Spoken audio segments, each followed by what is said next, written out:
السلام علیکم ناظرین، پروگرام فیکٹ میٹرز کے ساتھ میں ہوں سزین جہان خان۔ بہترین گورننس اور شاندار ڈیلیوری کے نعرے تو ہر سیاسی جماعت لگاتی ہے، مگر جب الیکشن سیزن آتا ہے تو ان نعروں کی گونج کچھ زیادہ ہی بلند ہو جاتی ہے۔ نون لیگ اور اس کی مرکزی قیادت اس ٹرینڈ کی ایک واضح مثال ہے کہ جب گلگت بلتستان کی انتخابی مہم کے دوران وہاں کی عوام کو یہ طعنہ دیا گیا کہ آپ ہنزا کو لاہور جیسا دیکھنا چاہتے ہیں یا کراچی جیسا، اور پھر جب نتیجہ نکلا تو نون لیگ کا نعرہ اس کی جی بی الیکشن کی شکست کی شکل میں سامنے آیا۔ اب یہی نعرہ نواز شریف، مریم نواز اور نون لیگی وفاقی وزراء کی بڑی تعداد کی طرف سے آزاد کشمیر کی انتخابی مہم میں بھی لگایا گیا ہے اور آزاد کشمیر کو لاہور جیسا بنانے کے دعوے کیے گئے ہیں، مگر سیاست اور وقت بڑا بے رحم ہے۔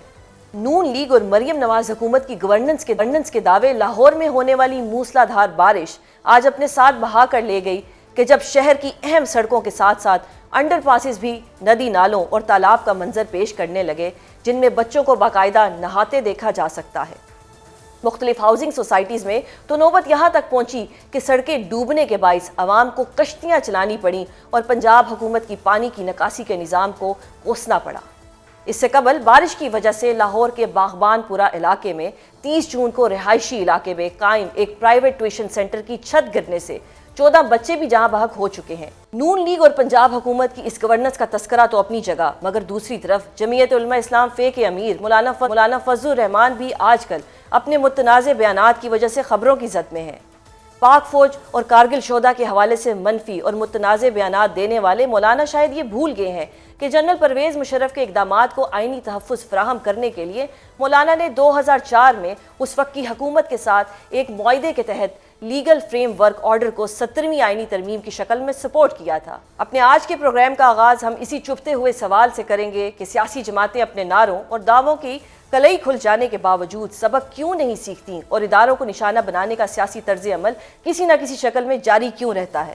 اس حوالے سے اپنا تجزیہ دینے کے لیے ہمیں جوائن کیا ہے سینئر صحافی اور تجزیہ کار ارشاد بھٹی صاحب نے۔ بہت شکریہ سر پروگرام میں اپنا قیمتی وقت دینے کے لیے۔ آپ کا شہر لاہور بڑا خوبصورت شہر ہے، ایک بار پھر ڈوب گیا۔ بڑے دعوے کیے جاتے تھے کہ اس کو پیرس بنائیں گے، اب وینس بنتا دیکھ کے کیسا لگ رہا ہے آپ کو؟ یہ تو ہر سال ہوتا ہے، کوئی نئی بات ہے؟ نئی بات ہے، اس کا ریزن میں بتاؤں گی کیوں نئی بات ہے۔ نہیں، اس میں کیا نئی بات ہے؟ مثال کے طور پہ 4 بوندیں پانی کی یا بارش کی کراچی میں برسیں تو بلاول کیا کہتا ہے آپ کو؟ جب بارش آتا ہے تو پانی آتا ہے، جب زیادہ بارش آتا ہے زیادہ پانی آتا ہے، بس صحیح۔ مر جائیں لوگ کرنٹ سے، مر جائیں لوگ ڈوب کے۔ آپ کا شہر ہے بھٹی صاحب۔ اور جب 4 قطرے پڑتے ہیں لاہور میں تو ہاؤس آف شریف پتہ ہے راجہ رنجیت سنگھ کے بعد سب سے لمبی حکمرانی ان کی، 4 بندے گھر میں بالغ سیاست میں تھے، چاروں وزیر اعلیٰ پنجاب بن چکے ہیں۔ اور ان کے نخرے دیکھیں آپ نے۔ میں شہباز شریف کو کہوں گا اگر ہم ادھر جیت گئے نا تو مجھے آزاد کشمیر کا وزیر اعظم بنوا دیں۔ اس طرح کہہ رہے تھے جس طرح شہباز شریف واقعی خود بنے ہیں وزیر اعظم، یا شہباز شریف نے عوام نے بنایا وزیر اعظم کہ انہوں کے ہاں شاید اس لیے کہہ رہے تھے کہ جی میں وہ بنے ہیں میں انہوں کہوں گا میں نہیں بنوا دیں۔ صحیح ہے، معصومانہ خواہش ہے، وہ ٹراما سے نہیں نکل رہے، مجھے کیوں نکالا، اب ان کا پوری کر دیں بھٹی صاحب۔ اور سلام پیش کر رہے تھے کہ کیچڑ میں کھڑے ہوئے سلام پیش کر رہے، اس پہ شرم پیٹ سے ڈوب مر جانا چاہیے۔ 4 مرتبہ آزاد جموں کشمیر میں ان کی حکومت رہی، اتحاد 1 مرتبہ مکمل اور 3 مرتبہ اتحاد کے ساتھ۔ پنجاب میں کب سے ہیں، مرکز میں 9ویں مرتبہ اپنے سیاسی مخالفین کے ساتھ اقتدار میں۔ اجر بھی میں تھانوں سلام پیش کرنا تسی چکڑ کھڑے اتنے تو کہنا چاہیے میں شرمندہ ہوتا ہوں۔ سڑکیں کیوں نہیں بنی؟ او بھائی آپ کہاں تھے؟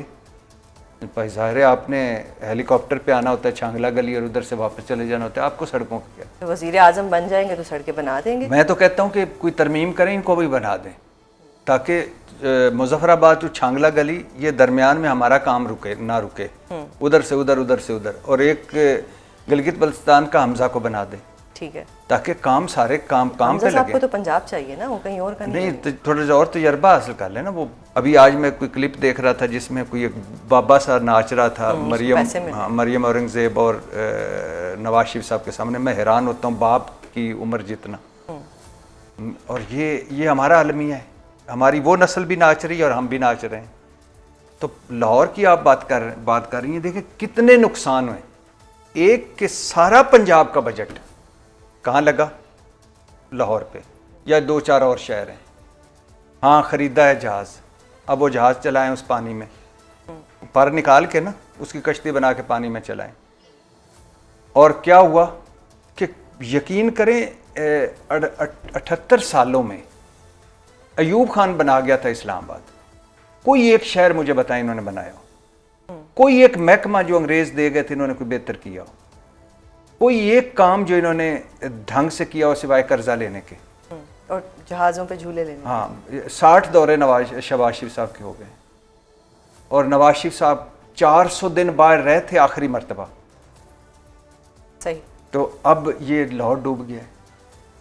سب سے امپورٹنٹ چیز ہے کہ وہ 22 بندوں کا یا 23 بندوں کا قاتل کون ہے. کون ہے قاتل اس کا؟ مریم نواز ہیں، شہباز شریف ہیں، ہاؤس آف شریف ہے. کون ہے قاتل؟ پھر جو مالی نقصان ہوا وہ کس کے ذمہ ہے؟ پھر جو اتنا قیمتی پانی ضائع ہو گیا ہے، 5000 ڈیم بنا چکا ہے بھارت. اور ان کا بھی میں آپ شو میں آنے سے پہلے میں وہ ولاگ کے لیے لکھ رہا تھا نیلم جیلم منصوبہ. یہ آڈٹ رپورٹ پڑھ لیں، شرم آتی ہے اس کا دیکھ کے اس میں کیا ہے. 1 سال بھی وہ اپنی مقرر کردہ وہ جو بجلی تھی وہ پیدا نہیں کر سکا. 2024 سے پاور ہاؤس پلانٹ بند پڑا ہے. Why they are not answerable؟ یہ کیوں نہیں جواب دیتے؟ اس کی وجہ یہ ہے کہ یہ مسکین اور یتیم پاکستان ہے. اس کا کسی کو کوئی درد نہیں. مجھے کوئی ایک بتا دے ان میں سے کسی ایک کا اپنا بزنس خسارے میں جا رہا ہو، کوئی ایک. نواز شریف صاحب، شہباز شریف صاحب، ان کی فیملی کے بزنس ہوں گے نا، خود تو نہیں کرتے ہوں گے. آصف علی زرداری صاحب، ان کی فیملی کے ہوں گے، خود تو نہیں کرتے ہوں گے. کسی ایک کی کوئی دکان نہ چل رہی ہو اور پھر بھی وہ چلا رہے ہوں، نہیں. اور کوئی ساڑھی دکان چل رہی ہوئے، کوئی بھی نہیں. تو کیوں؟ مجھے بتا دیں کہ اب یہ جو خیبر پختونخوا میں 22 کے لوگ جو مرے ہیں اور جو ادھر پورے مرے، ان کا قاتل کون؟ ان کا کون ہے؟ کس نے قتل کیا؟ یہ نیچرل ڈیزاسٹر تھا. یہ نالا لئی، یہ پنڈی میں نالا لئی، ایک نالا لئی ان سے نہیں قابو میں آ سکا. پھر باپ بیٹا ڈوب گئے. بیٹا اندر گیا، باپ نے چھلانگ ماری تو ڈوب گیا. آپ کو اندازہ ہے کہ اس وقت ان 22 خاندانوں کا کیا حال ہوگا؟ ان کے لیے تو ایسے ہی آنیاں جانیاں ہوں گی نا. کسی چوک پہ مریم اورنگزیب صاحبہ کھڑی ہوں گی، کسی پہ ازما بخاری صاحبہ پریس کانفرنس کر رہی ہوں گی، کسی پہ مریم نواز شریف صاحبہ کھڑی ہوں گی، کہیں کوئی اور کھڑا ہوگا. ان کے لیے تو یہ ایک دہاڑی ہے نا. وہ سیلاب آیا تھا، جاپان سے آئے تھے نا غالباً یہ، اور کشتی میں بیٹھ کے تو وہ ایک وقت آیا کشتی بند ہو گئی تو پتہ نہیں کیا ہوا تو کیا نہیں. یہ تو ساری عمر ہمیں یہ فرائی پین سے کپڑے استری کریں. لیکن بھٹی صاحب وہ تو کہہ دیتے ہیں کہ جی لیا ہے جہاز، اب وہ کہہ دیں گے مر گئے بندے، کیا کر لیں گے؟ تو ہم کیا کر سکتے ہیں؟ تو کیا کر لیں گے؟ آپ کیا کر لیں گے؟ That's what I want to know from you. ہاں، آپ اس لیے کچھ نہیں کر سکتے کہ قومیں کرتی ہیں، ہجوم کچھ نہیں کرتے. میں نے زندگی میں کبھی نہیں کہا یہ کہ آپ اٹھو سڑکیں بند کرو اور حکومت کو گراؤ، نہیں. اٹھو قانون توڑو، نہیں. اٹھو آئین کے خلاف ورزی کرو، نہیں. لیکن اپنے لیے تو کھڑا ہونا پڑتا ہے نا. True. یہ مانا کہ یہ ہمارے ووٹوں سے نہیں بنے. And you think we are not ready for it now? Not at all. کبھی بھی نہیں، بالکل بھی نہیں. یہ وہ قوم ہے جو کہے گی کہ نہیں دیر ہو رہی ہے، ذرا جلدی سے لائن بنا کر ہمیں وہ کریں. ہاں لائن بنائیں، میں وہ لفظ استعمال نہیں کرنا، جلدی کر دیں، دفتر بھی جانا ہے.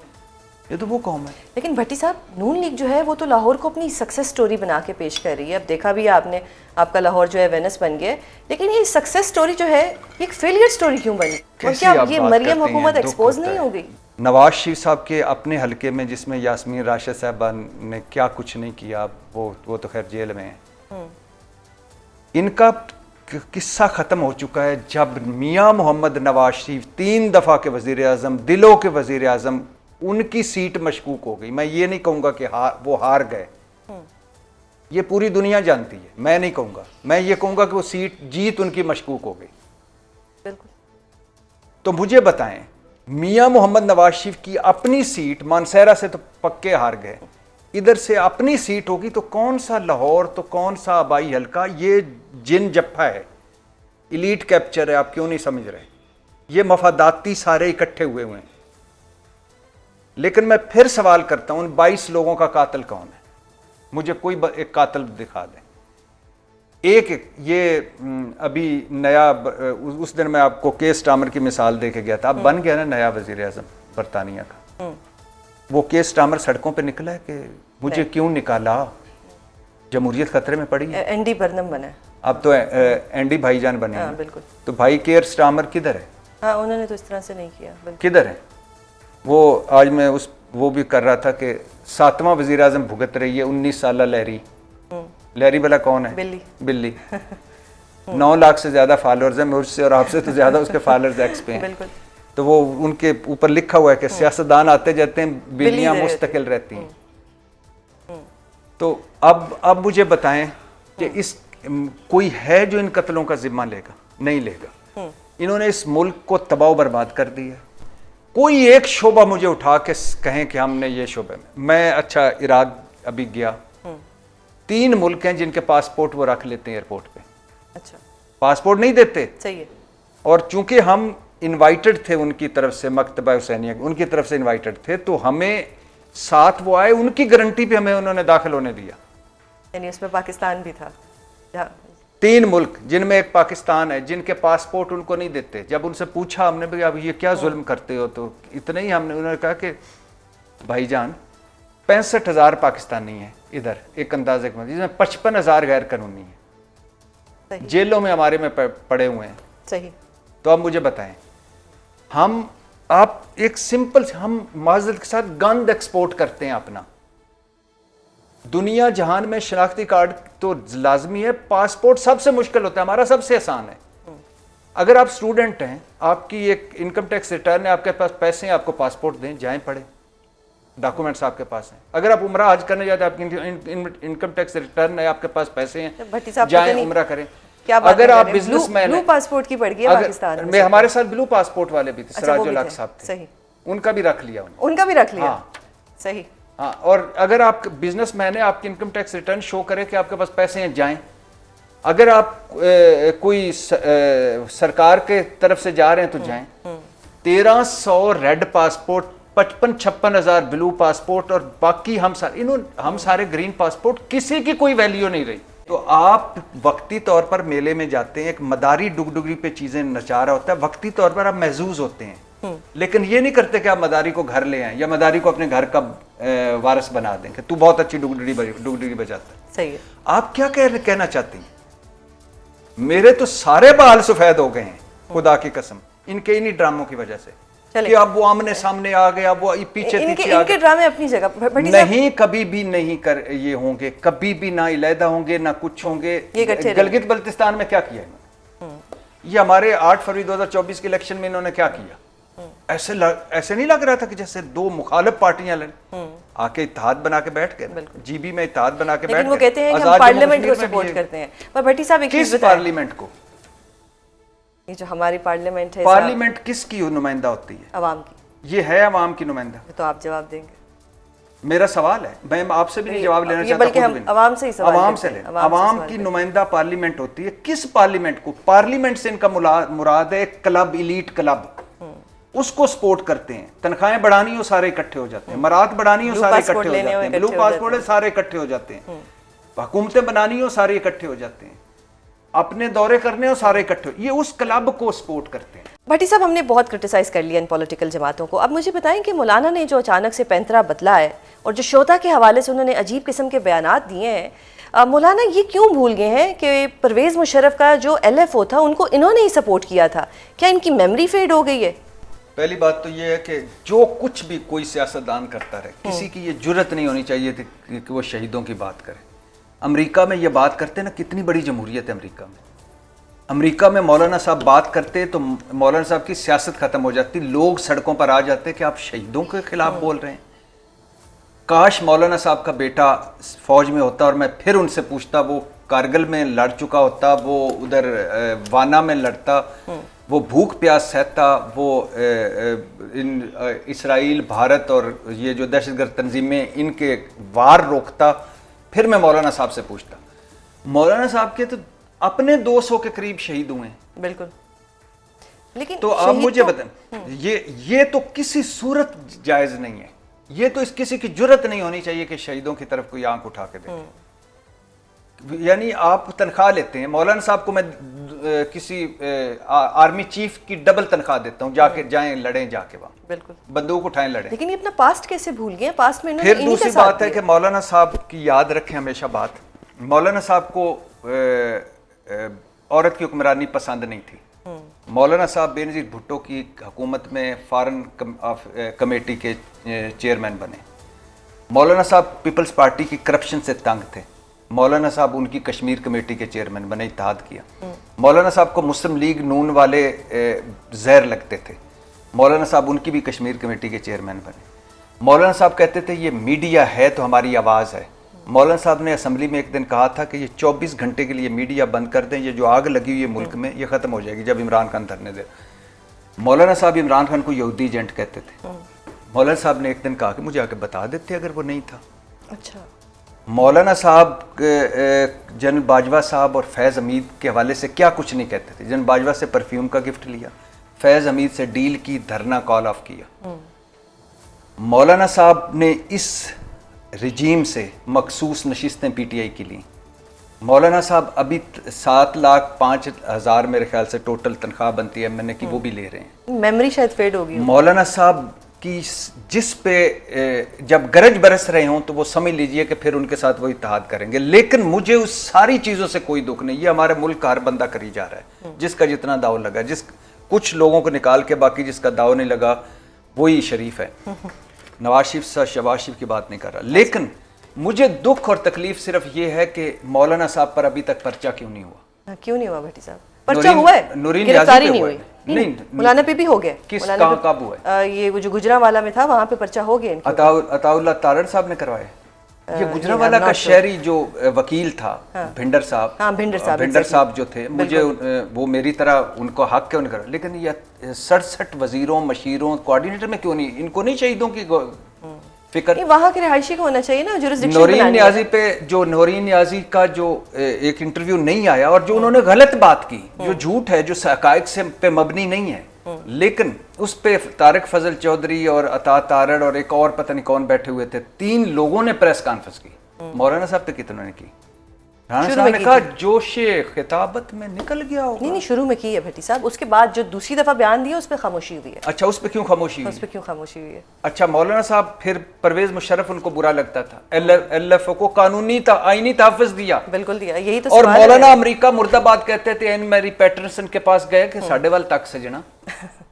تو کہنے کا مقصد یہ ہے کہ آپ جس طرح بھی کریں لیکن یہ نہیں، یہ ریڈ لائن ہے، شہید ریڈ لائن ہے. یہ آپ نے شہیدوں کی توہین کی، ان کے فیملیوں کی توہین کی، آپ نے ملک کی توہین کی، آپ نے 25 کروڑ لوگوں کی توہین کی، اور جو اس وقت بھی جان ہتھیلی پر رکھ کے کھڑے ہیں آپ نے ان کی بھی توہین کی.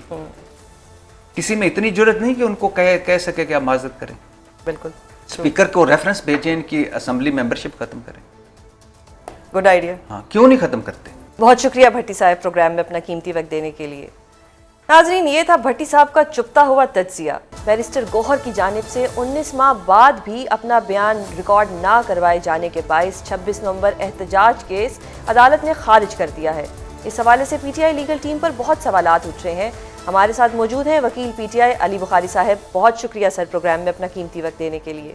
سب سے پہلے تو میں آپ کی تعریف کروں گی کہ ایٹ لیسٹ آپ میڈیا کو فیس کر رہے ہیں. بیرسٹر گوہر صاحب ہوں یا کوئی بھی باقی جو لیگل ٹیم کے لوگ ہیں وہ اس طرح سے میڈیا کو فیس نہیں کر رہے. کرٹیسزم آپ کی پارٹی پہ بہت ہو رہا ہے. آپ سے ہی میں ایک موقف جاننا چاہوں گی کہ کیا ریزن تھا کہ درجنوں پہ پیشیاں ہوئی 26 نومبر کے کیس کی. بہت لمبی پٹیشن لکھی گئی، بہت بڑے بڑے وکلا کے اس میں نام تھے. بیرسٹر گوہر جو تھے وہ اس میں پٹیشنر تھے. پٹیشنر اپنا بیان ہی نہیں ریکارڈ کروا سکا. اور پھر یہ جو سارا ایشو تھا بڑا کہ ہم شہباز شریف صاحب کے خلاف کیس کروائیں گے، 26 نومبر پہ ہماری شہادتیں ہوئیں.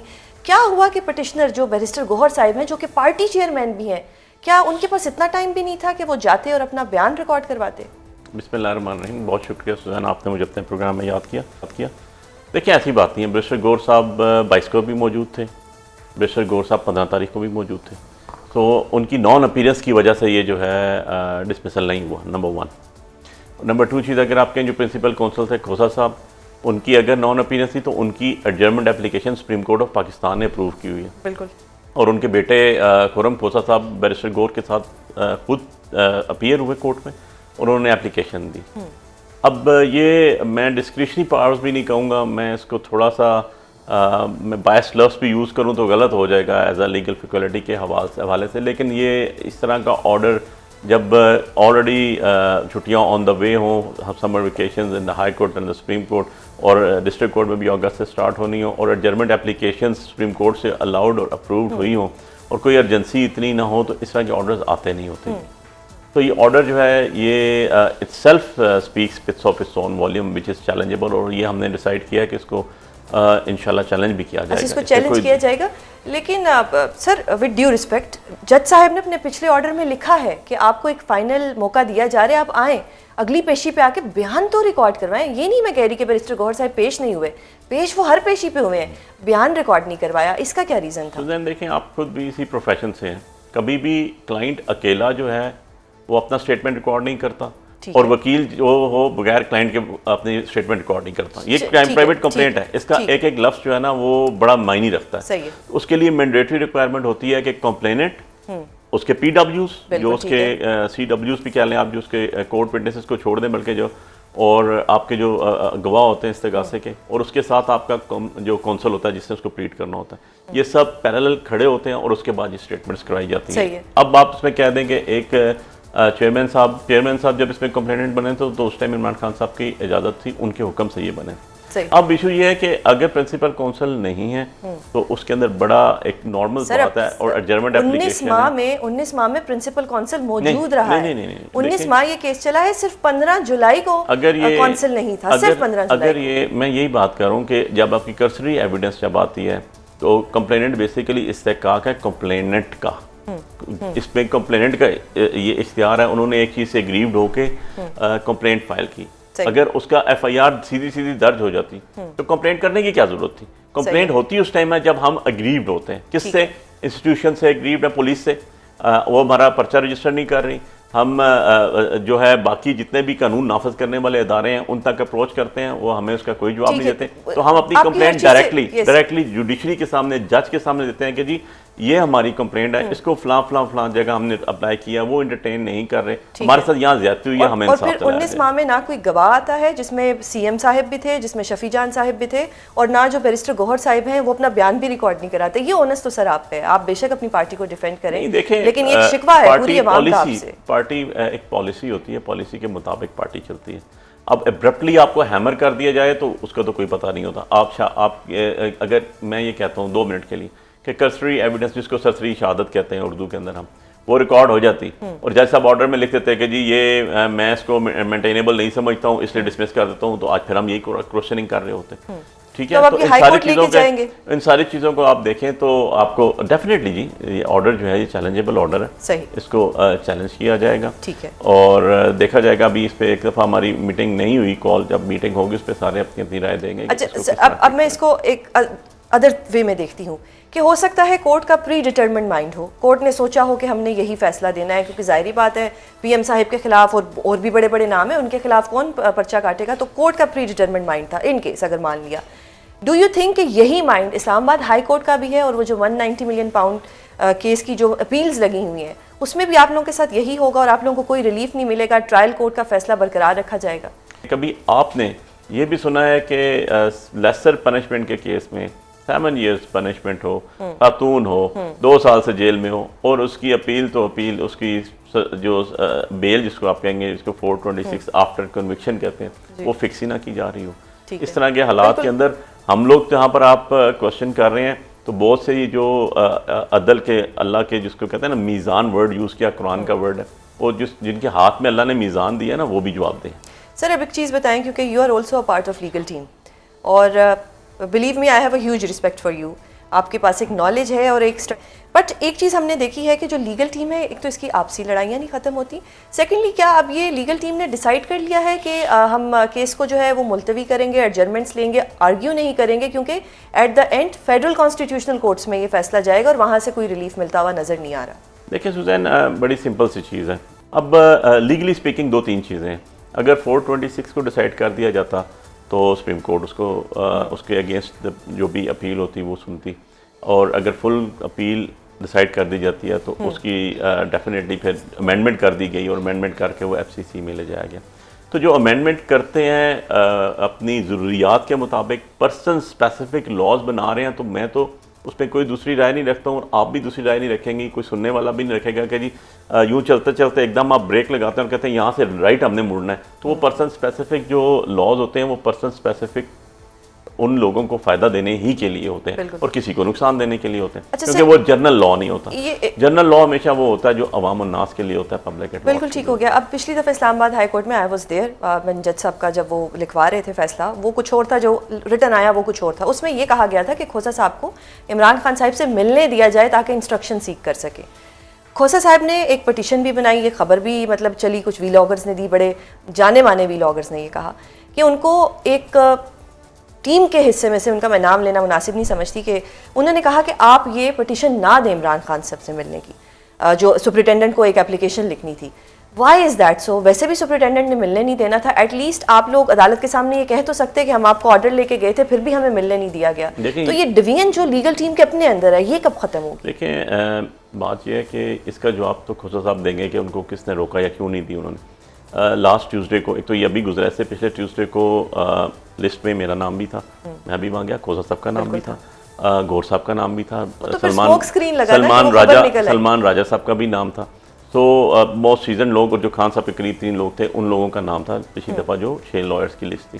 اور شام کو 5-6 بجے تک ہم وہاں کھڑے رہے، لیکن انہوں نے ملاقات نہیں ہونے. اب ایک اور چیز بتائیں کہ کے پی حکومت نے 946 بلین کے NFC ایوارڈ کے جو بقایا جات تھے ان کی وصولی کے لیے فیڈرل کانسٹیٹیوشن کورٹ میں پٹیشن دائر کر دی ہے. مائی کوشچن از کہ یہ جو فیڈرل کانسٹیٹیوشن کورٹس ہیں یہ 27ویں ترمیم کے بعد بنے ہیں، آپ لوگ 27ویں ترمیم کو اپوز کرتے ہیں. پٹیشن دائر کرنے کا کیا مطلب ہے کہ آپ نے فیڈرل کانسٹیٹیوشن کورٹس کو مان لیا ہے؟ نہیں، وہ ایز اے CM کیپیسٹی میں فائل کیا گیا. CM 4.5 کروڑ عوام کو ریپرزینٹ کر رہا ہے، اس کے پاس ایڈمنسٹریٹو پاورز ہیں، اور وہ اپنے صوبے کے لوگوں کا 4.5 کروڑ عوام کا، جن کے پیسے سے FCC والوں کو نا بہت بڑا حصہ ہے، ٹیکس پے ہوتا ہے، اور ان کی گاڑیاں آتی ہیں، ان کے اسکواڈ آتے ہیں، ان کی پروٹوکول چلتے ہیں، ان کے گھروں کے بل پے ہوتے ہیں، اور ان کو تنخواہیں دی جاتی ہیں، پرکس اینڈ پریویلیج جس کو ہم کہتے ہیں. تو یہ سارے کس کے آتے ہیں؟ 25 کروڑ عوام میں سے. 25 کروڑ عوام میں سے 4.5 کروڑ عوام جو ہے آپ کی KP کے اندر بستی ہے، اور ان کا حق لینے کے لیے انہوں نے ووٹ اسی لیے دیا نا CM کو. بالکل ٹھیک ہے کہ وہ عمران خان کا کینڈیڈیٹ تھا، اور عمران خان نے اس کو بنایا، اور وہ اس کے ساتھ کھڑے ہوئے ہیں، اور اس کا حق بنتا ہے کہ وہ اپنی ذات کے لیے نہیں، اپنی ذات کے لیے نہیں، لیکن وہ ایز اے CM تو ڈیمانڈ کرے نا، کیوں نہ دے فیڈرل گورنمنٹ، اور کیوں نہ ڈیمانڈ کرے وہ، اور کیوں نہ FCC اس کو سنے. FCC کیا آج کل ہم گورنمنٹ میں آ جائیں گے یا ہم آتے ہیں تو FCC جو ہے وہ کہے گی اب آپ گورنمنٹ میں، اب ہم ان کو نہیں سنیں گے. یار ہم رول آف لا کی بات کرتے ہیں سوزین، میرے لیڈر عمران خان نے ہمیشہ رول آف لا کی بات کی ہے، سپرمیسی آف کانسٹیٹیوشن کی بات کی ہے، اور کون سی تیسری بات ہم نے کر دی. بالکل سر، ہیوج رسپیکٹ فار یو، آپ کی اور شفیع جان صاحب. آپ لوگ میڈیا کو ایٹ لیسٹ فیس تو کرتے ہیں، ہمارا کرٹیسزم تو برداشت کرتے ہیں. So nice to have you sir, thank you so much programme میں اپنا قیمتی وقت دینے کے لیے. بھارت میں مودی سرکار کے خلاف اس وقت جینزیز کا احتجاج ایک انٹرنیشنل سٹوری بن گیا ہے. یہ صورتحال اب کس طرف اشارہ کر رہی ہے، اس حوالے سے گفتگو کرنے کے لیے ہمارے ساتھ موجود ہے سابق صدر AJ کے سردار مسعود خان. بہت شکریہ سر پروگرام میں اپنا قیمتی وقت دینے کے لیے. سردار صاحب، سب سے پہلے تو یہ بتائیں کہ بھارت میں کاکروچ جنتا پارٹی کے بینر تلے اس وقت جو طلبہ احتجاج کر رہے ہیں، کیا اس سے مودی حکومت کی پالیسیوں اور ہندوتوا کی سیاست کے خلاف ایک عوامی ریفرینڈم سمجھا جائے؟ جی بالکل درست الفاظ آپ نے استعمال کیے. میں سمجھتا ہوں کہ بھارتیہ جنتا پارٹی نے جتنے بھی ظلم ڈھائے ہیں اپنے شہریوں کے اوپر، اس میں دلت ہوں، اس کے علاوہ جو مسلمان مسیحی برادری کے لوگوں کے خلاف یا سکھوں کے خلاف جو انہوں نے اقدامات کیے ہیں، اور خود جو ہے ہندو میں انتہا پسندی پیدا کی ہے، خاص طور سے جو اپر کاسٹ کے ہندو ہیں ان میں ایک نئی رونت دی ہے، ایک قسم کا ایک نیا تعصب دیا ہے. تو اس کی وجہ سے ایک رد عمل تو آنا تھا، اب وہ رد عمل آ گیا ہے. اگرچہ جو چنگاری لگی ہے وہ طلبہ کے حقوق کی وجہ سے لگی ہے، یا جو ان کی جو کورٹس سے عدالتیں تھیں، جو ان کی جو ہے جو گھمنڈ تھا ان کا، اس کی وجہ سے آئی ہے. لیکن جو پورے کے پورے بھارتیہ جنتا پارٹی اور راشٹریہ سوائم سیوک سنگھ کا جو فلسفہ حکومت ہے یا فلسفہ حکمرانی ہے، اس کے خلاف احتجاج ہو رہا ہے. انہیں بالکل معلوم ہو گیا کہ کس طریقے سے یہ حکمران شہریوں کو آپس میں لڑاتے رہے ہیں، یعنی ہندوتوا یا ہندو انتہا پسندی یا ہندو نیشنلزم کا پرچار کر کے کس طریقے سے غریب لوگوں کو نشانہ بناتے رہے ہیں، اور خود جو ہے انہوں نے سرمایہ داروں کے ساتھ دوستی کی، میڈیا کو خریدا. یہ ساری کی ساری چیزیں سامنے آ چکی ہیں. اب جو جنتر منتر میں احتجاج ہو رہا ہے اس میں آپ دیکھیں کہ کس طریقے سے سارے لوگ گھل مل گئے ہیں، اگرچہ جو ہے زیادہ تعداد میں ہندو طلباء اور طالبات اور یا دوسرے جو سوشل انفلوئنسرز ہیں وہ اس میں شامل ہیں، لیکن وہاں کھانا مسلمان کھلا رہے ہیں اور اس طریقے سے ان میں بھائی چارہ نظر آ رہا ہے۔ یہی میرا خیال ہے کہ ہندوستان کے قائدین کا ایک قسم کا ویژن تھا، کہ خاص طور سے ان کے جو پنڈت جواہر لال نہرو ہیں یا مہاتما گاندھی تھے، ان کا یہ خیال تھا کہ یہ ایک لادینی ریاست، لادینی نہیں کیا کہتے ہیں، سیکولر ریاست ہوگی، لیکن اس کے بعد بھارتیہ جنتا پارٹی نے پوری کی پوری ریاست کو نہ صرف ہائی جیک کر لیا بلکہ انتہا پسندی اور وہ بھی یعنی وائلنٹ ایکسٹریمزم کے رجحانات کو انہوں نے پروان چڑھایا اور اس کا یہ رد عمل ہے۔ صحیح۔ اچھا سر، یہ مودی کی جو مدت حکومت ہے یہ تیسری ہے، کیا ان تمام حالات کے بعد بھارت کی یہ جو جنزیز ہے، مودی کا یہ جو شائننگ انڈیا کا نعرہ ہے، اس کو تسلیم کرنے کے لیے تیار نہیں ہے اور اب اپنے حقوق کی بحالی کے لیے سڑکوں پر نکل آئے ہیں؟ کچھ کہا نہیں جا سکتا سیاست کے سلسلے میں۔ ابھی جو ہے ان کے مخالف جماعتیں جو ہیں وہ مثلا کانگریس ہوئی یا جو علاقائی جماعتیں ہیں وہ اتنی طاقتور نہیں ہیں، اور ہر مورچے پہ بھارتیہ جنتا پارٹی نے ان کو شکست دی ہے۔ اس کی ایک وجہ یہ بھی ہے کہ جب انہوں نے ہندوتوا کا یہ فلسفہ سب کو دیا ہے تو اس کی وجہ سے یہ بھی ہوا ہے کہ خود ان پارٹیوں میں لوگوں کے جو ہے رجحان اس طرف ہوا ہے، میلان اس طرف ہوا ہے کہ بھئی ہندو ووٹ جو ہے جو اکثریت میں ان کو لینے کے لیے کچھ بھارتیہ جنتا پارٹی کی زبان استعمال کرو۔ تو اور دوسرے یہ ہے کہ یہ جو بی جے پی ہے اس نے بڑے منظم انداز میں اپنی فوج میں، اس کے علاوہ انٹیلیجنس ایجنسیز میں، سائنٹیفک اسٹیبلشمنٹس میں، کاروباری مراکز میں اور میڈیا میں ایک انتہا پسند گروپ تیار کیا ہے اور وہ پھیل چکا ہے۔ اس نے اس دور سے بہت فائدہ اٹھایا ہے اور وہ اس بات پہ یقین رکھتے ہیں، یعنی جو ہندو سپریمیسی جو ہے اس کے اوپر یقین رکھتے ہیں۔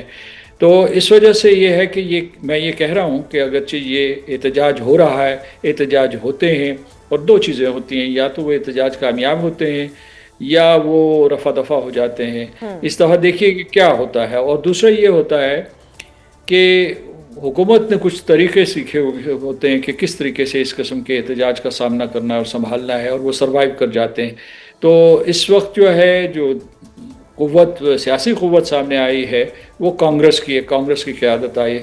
کیا وہ اس میں کیپٹلائز کر سکے گی یا نہیں کر سکے گی؟ یہاں مطلب یہ ہے کہ ایک احتجاج اور مزاحمت کی فضا تو ہے، لیکن وہ اس سے کتنا پولیٹیکل کیپٹل حاصل کر سکتے ہیں اس کے بارے میں کچھ نہیں کہا جا سکتا ابھی۔ صحیح۔ سر، آپ آزاد کشمیر کے صدر بھی رہے ہیں، آپ کو لگتا ہے کہ یہ جو جنزیز کا پروٹیسٹ ہے یہ دہلی اور دیگر شہروں سے ہوتا ہوا مقبوضہ کشمیر بھی پہنچ سکتا ہے، جہاں کا اسپیشل سٹیٹس تبدیل ہوئے 7 سال پورے ہونے کو ہیں؟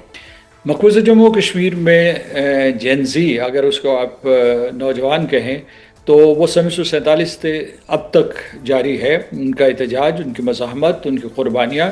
یعنی 1947 میں جو جنگ لڑی گئی، جنگ آزادی لڑی گئی، اس کے بعد جو ہے 1965 کی جنگ، اس کے بعد 71 کی جنگ، یہ تو پاکستان نے لڑی، لیکن وہاں جو اندرونی مزاحمت ہے وہ ہر نئی نسل نے اسے آگے بڑھایا ہے۔ اور اگست 5 2019 کے بعد جو ہے آپ دیکھیے کہ نوجوان ہی پیش تھے، انہوں نے مزاحمت کی ہے، یا پھر جو ہے آپ 1990s میں چلے جائیے، ابھی بھی جو ہے جو یہ ٹرینڈ سیٹ کیا ہے میں سمجھتا ہوں، جو آپ دیکھ رہے ہیں جس قسم کے نعرے وہاں لگائے جا رہے ہیں جنتر منتر میں یا ہندوستان کے طول و عرض میں، تو ان کی زبان بندی بھی ہے اور ان کے شہروں کی تالہ بندی بھی ہے۔ تو اس وجہ سے دیکھیے کہ وہ کس حد تک وہ کوئی ان حالات میں اپنے حقوق کا دفاع کر سکتے ہیں یا اپنی آواز بلند کر سکتے ہیں۔ سر، بھارت نے گزشتہ سال اپریل سے سندھ طاس معاہدے کو معطل کر رکھا ہے، اس کے خلاف اب بھارت سے بھی آوازیں اٹھنا شروع ہو گئی ہیں، تو مودی سرکار کے لیے اب اپنے استحصال پر مبنی پالیسیوں کو جاری رکھنا کتنا مشکل ہو گیا ہے؟ بھارت نے یہ بڑا سنگین جرم کیا تھا اور اس کی وجہ سے اس کی شہادت صرف پاکستان سے نہیں آتی، اس کے جو ثبوت ہیں یا جو اس کے خلاف بیانات ہیں وہ آئے ہیں انٹرنیشنل کورٹ آف آربیٹریشن کی طرف سے آئے ہیں، اس کے علاوہ ورلڈ بینک کے صدر نے کہا تھا، ایک بیان دیا تھا، اور پھر جو ہے گزشتہ دسمبر جو ہیومن رائٹس کے ریپورٹرز ہوتے ہیں ان 5 ریپورٹرز نے متفقہ طور پر یہ کہا کہ یہ انسانیت کے خلاف جرم ہے، بین الاقوامی قوانین کی خلاف ورزی ہے. کیسے جو ہے جو پاکستان میں اس وقت جو پاپولیشن ہے اس میں آپ دیکھیں تو 19 ملین جو ہیکٹیئرز ہیں، اس میں جو 80% ہے ان کا انحصار سارے کا سارا جو ہے وہ اس کے ہندوستان کے اس کے پانیوں کے اوپر. ہندوستان کے پانی تو ہمارے ہیں وہ، کیونکہ اگر مقبوضہ کشمیر کے اوپر قبضہ نہ کرتا تو یہ پانی پاکستان کے ہوتے. تو ان کے اوپر قبضہ کر کے آپ پر رائپیرین بنا ہوا ہے اور آپ کو پانیوں سے محروم کیا ہے. تو اس کے ہندوستان میں آوازیں تو بلند ہوئی ہیں، ایک اچھا خاصا معاہدہ چل رہا تھا، اگرچہ اس میں بھی ہمیں نقصان ہو رہا تھا. انہوں نے کشن گنگا بنا لیا، بگلیار بنا لیا، رتلے بنا رہے ہیں، اس کے بعد درجن بھر اور جو غیر قانونی طور پر اس معاہدے کی خلاف ورزی میں وہ کئی ڈیم بنا رہے ہیں. وہاں سے پانی جو ہے وہ منتقل کر رہے ہیں، ہمیں جو ہے جو واٹر ڈیٹا ہے وہ نہیں شیئر کر رہے. تو بھارت سے آوازیں اٹھنی چاہیے. میں سمجھتا ہوں ابھی تک اٹھی نہیں ہیں، کیونکہ ہماری حکومت نے العنان یہ کہا ہے کہ یہ this is an act of war. تو بھارت کی سول سوسائٹی سے میں یہ اپیل کروں گا کہ وہ اس معاہدے کے سلسلے میں ہندوستان نے جو قدم اٹھایا ہے اس کے خلاف بھی آواز اٹھائیں. صحیح. سر، اگر مڈل ایسٹ کی صورتحال پر بات کی جائے تو اب سعودی عرب کے جہازوں پر باغی حوثیوں نے حملے کیے ہیں. صورتحال مزید کتنی پیچیدہ ہو سکتی ہے، اور کیا سعودی عرب اور حوثیوں کے جو تنازع ہے یہ کوئی نیا فرنٹ کھولنے جا رہا ہے؟ یہ فرنٹ تو ہمیشہ سے کھلا ہوا ہے، میرا خیال ہے کہ کئی برسوں سے کھلا ہوا ہے، 14 سال سے کھلا ہوا ہے. لیکن ابھی یہ جو بہت ہی خطرناک شکل اختیار کر گیا ہے، کیونکہ پاکستان اور دوسرے جو ثالث تھے، قطر ہو گیا، عمان ہوا، سعودی عرب بالخصوص، اور اس کے بعد جو ترکی اور مصر کوشش کر رہے تھے کہ کسی طریقے سے امریکہ اور ایران کے درمیان مصالحت کروا کے جنگ کو ختم کیا جائے. لیکن اب نیا محاذ کھلا ہے اور اس میں پاکستان بھی ایک طریقے سے ملوث ہو گیا ہے. اس کی وجہ یہ ہے کہ پاکستان اور سعودی عرب ان کے جو ہے ان کے ایک دوسرے کے ساتھ معاہدہ ہے، دفاعی معاہدہ ہے، ایک میوچل ڈیفنس اگریمنٹ ہے. پاکستان کے اوپر لازم ہو جاتا ہے کہ اگر سعودی عرب کے اوپر حملے ہوتے ہیں اس طریقے سے یمن کی طرف سے، اور وہ جو ایران کے کہنے پہ حملے ہوتے ہیں، تو پاکستان سعودی عرب کا ساتھ دے گا. اور دوسری طرف جو اس پورے جو پاکستان نے سفارتی عمل کی قیادت کی تھی، اس میں پاکستان کے اوپر تہران کا 100% اعتماد تھا. لیکن جو سعودی عرب کے اوپر حملے کیے تھے تہران نے یا ایران نے جو کیے تھے، اس کے باوجود سعودی عرب نے بھی سمجھداری کا ثبوت دیا اور پاکستان نے بھی، کہ اس کانفلکٹ کے باوجود، کانفلکٹ آف انٹرسٹ کے باوجود، پاکستان جو ہے وہ سفارتکاری کو اور ثالثی کو آگے بڑھاتا رہا. اب مشکل ہو گیا ہے، اسی لیے پاکستان کے دفتر خارجہ نے کل بہت سخت بیان دیا ہے. اور اب دعا کیجئے کہ یہ جنگ کے شعلے جس طریقے سے ہر طرف بھڑک رہے ہیں، ان کے اوپر پانی ڈالا جائے اور کسی طریقے سے جو ہے امن و سلامتی کی فضا کو دوبارہ سے قائم کیا جائے. پاکستان اس سلسلے میں پھر سے متحرک ہے، اور جو ہے ابھی جو عراق کے وزیر اعظم بھی آج امریکہ کے کہنے کے اوپر تہران میں موجود ہیں، وہاں کی قیادت سے ملاقاتیں کر رہے ہیں. تو دعا کیجئے کہ کسی طریقے سے پاکستان کی کوششیں کامیاب ہوں. بہت شکریہ سر پروگرام میں اپنا قیمتی وقت دینے کے لیے. ناظرین، آج کے پروگرام میں اتنا ہی. اگلے ہفتے آپ سے دوبارہ ملاقات ہوگی. اپنا بہت خیال رکھیے گا. اللہ حافظ.